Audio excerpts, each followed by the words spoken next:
Welcome to Samba Samba. Enjoy the video. In this video, I will explain how to start your Toyota Yaris automatic. First, ensure your gear selector is firmly in either park or neutral. This is a crucial safety step for automatic vehicles. Next, confirm that your parking brake is engaged. For models with a push-button start, simply make sure your key fob is inside the car. These initial checks help ensure a smooth and safe start every time. Now let's get the engine running. With your right foot, press and hold the brake pedal firmly. This is a vital safety interlock in automatic cars. If you have a traditional key, insert it and turn it clockwise to the start position. For push-button models, simply press the start/stop button. Once the engine roars to life, release the key or button, then you can release the brake pedal.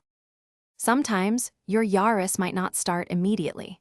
If the engine doesn't fire up, first check your car battery or the battery in your key fob.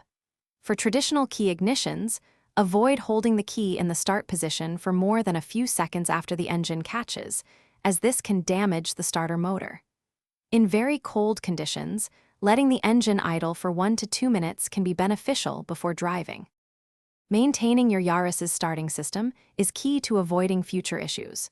Regularly check your car's battery and starter for any signs of wear. After starting, always ensure that all dashboard warning lights illuminate briefly and then turn off, indicating systems are functioning correctly.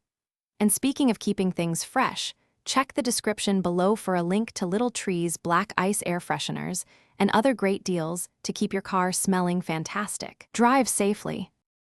Thanks for watching. Consider subscribing if we helped you.